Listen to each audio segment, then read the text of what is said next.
Today I'm going to be taking a look at a 3.5 inch hot shoe DSLR display that doubles as a pretty decent recording device. What I have in front of me is the SUIKUI RH35. The RH35's main purpose is to serve as a secondary display for a DSLR camera, but because this thing is so versatile, I'm going to be reviewing it from two perspectives: how practical and functional it is while connected to a DSLR, and because it has HDMI input, how well it performs as a game capture device. It captures at 1080p and has a relatively affordable price tag, but how well does the RH35 perform? Let's find out. Taking it out of the box, the RH35 comes in this travel case. It's made out of hard plastic and isn't anything too special, but it's still cool that they included this with the product, if for nothing else, just so you can have a place to keep the device and all of its components. Inside the case, you have the RH35 itself, an HDMI cable, a power supply cable, a cleaning cloth, and a micro SD card adapter. The display is exactly what you'd expect. It's 3.5 inches and is of decent build quality. The mount itself is actually really well made. Nice, heavy, and solid.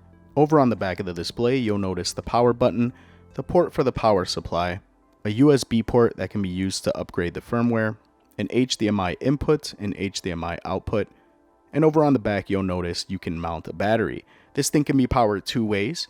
A battery is not included, so for this video I pretty much connected the power supply to a mobile power bank, and it seemed to work just fine. Over on the top, you have a F1 and F2 button, the record button that's right in the center, and a forward, back, play and pause button. Over on the side is where you'll find a headphone jack, a navigation dial, as well as a micro SD card slot. The RH35 comes with a 8GB card included, but you could always upgrade this later on.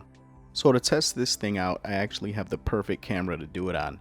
I have an older 70D that I don't really use anymore because the display on this started to malfunction. It won't give me a clear image and it keeps giving me this weird inverse color effect. It still works fine while filming or taking pictures, I just can't really view them on the display. So for an instance like this, the RH35 would be ideal. Instead of taking this camera in for a costly repair, I can just strap this thing on the top and it should in theory serve as an adequate replacement. Sitting on top of the camera, it was nice and snug. It didn't add that much weight to it. Now cable management was a whole other story. The fact that I chose to use a power bank kind of made this whole setup feel a bit cumbersome. I think for handheld use, you'd probably be better off using a battery. But mounting this thing on a tripod, this was pretty much a non-factor. The image quality on the display was a lot better than I thought it was gonna be. It's surprisingly decent. Although it's nowhere near as good as the display that comes with the camera, it definitely was serviceable.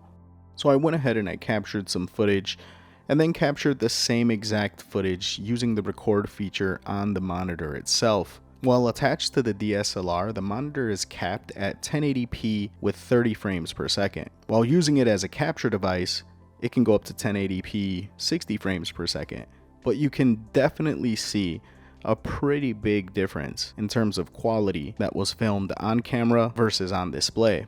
So although it works great as a secondary display for the camera, using it as a recording device while attached to the camera leaves much to be desired, and I think would be beneficial for emergency spare footage purposes only. A solid camera accessory, and it was great to bring my 70D back from the dead. Using it as a capture device was a whole other story. Firstly, it was super easy to set up. I connected the game console to the display and then using the device's output, connected it to another monitor. All the colors stood vibrant, the image quality was clean and crisp, and the recordings were very smooth. Hell, I think this thing works as good as my everyday capture device. And the best part about it is you can play back the footage and make some minor edits all on unit without having to offload the footage to another device. The image quality was so good that even if you decide to not output to an additional monitor and just use the RH35 as the primary display while playing games, you're still gonna have a really good experience. This thing exceeded all of my expectations as a capture device. So the RH35, I know this thing was primarily made to be used with a camera, but I cannot ignore the fact that it makes for one badass capture device for gameplay footage. It's small, compact, and it's a perfect game capture device on the go. If you guys are interested in the RH35, I'll put links in the description below. Until next time, this is Ness, signing out.